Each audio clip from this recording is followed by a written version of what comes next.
Hey, it's Gary Berkey here. I want to share a couple tips for how to create more time in your day.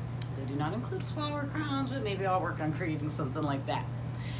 Now, what made me want to share this with you was that last week I had gotten carried away on my iPad, down a rabbit hole because I clicked on, this alert that I had come across from, I even have a feeling it was CNN.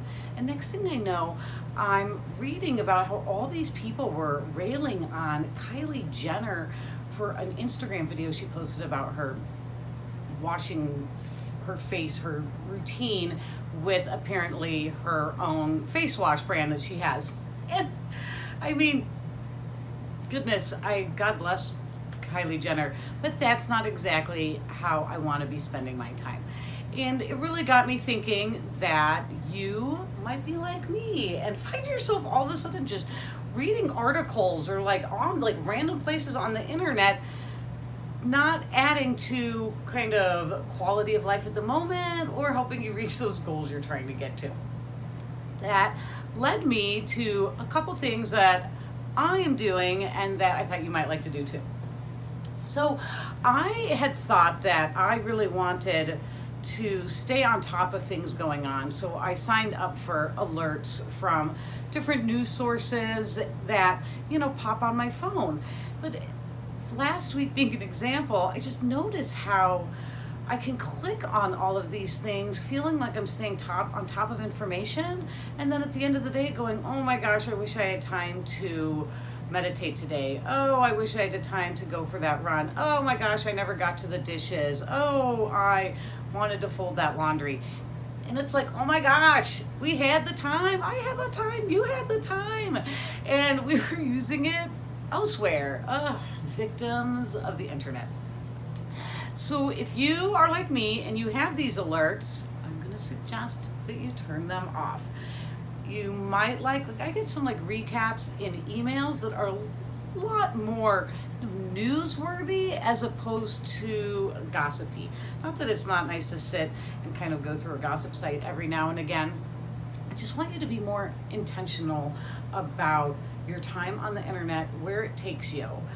And a way you can do that is, for one, I want you to make a list of the things that you feel like you never have enough time for. So is it the dishes? Is it the laundry? Is it yourself? Is it exercise? Is it meditation? Is it one-on-one time with your partner or your kids or your mom?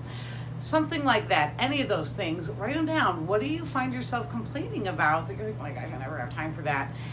Then you want that list to be somewhere that you see it regularly. So when you find yourself about to click on a link that's going to take you somewhere that is not going to serve you at all, you're like, wait a second, how can I use this time? What are those things that I'm always saying that I don't have time for? Do it right now. I mean, even when it comes to meditating or something, I share lots of breathing exercises that can serve as a meditation, and you only need sometimes just a minute, maybe 5 minutes. That's it. Learn how to take that time for yourself. And then another tip on here would be, if you kind of get caught up watching too much TV and maybe you have a hard time going to sleep because you're so into what you're watching, or you find that you're not doing, this would be almost more like evening activities. Would you rather be crafting? Would you rather be reading a really good book? Would you rather be working on a puzzle? Would you rather be doing a nice evening yoga practice or meditation, or going out and spending time under the moon? So there's things again like that you catch yourself wishing that you had more time for. Then consider putting alerts on your phone, either in your calendar or my iPhone has reminders, and to put it in there to come up as a reminder when you normally find yourself that you've been watching TV for too long. I'm not saying you don't have to watch TV at all, but if you're watching one show, then another, and another, I know that's usually just kind of like a binge fest, and you can have those, but if it's every night and you feel like it's not serving you, then you need to let it go. But empower yourself. Like I said, sometimes at that point in the day, you're like, I'm done.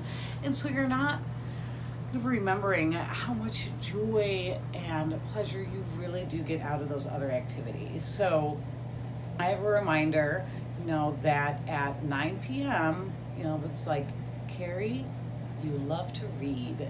And I do love to read, whether it's like a personal development book or a really juicy British mystery. That's kind of my genres that I find myself reading. And it's that reminder to be like, that's right, I really enjoyed the show, and I'm going to turn the TV off when it's over, and I'm going to go curl up with a book and fall asleep. So if you have any more tips like this, feel free to share in the comments, and if you have any questions, drop them there too. Okay, go get yourself some more time.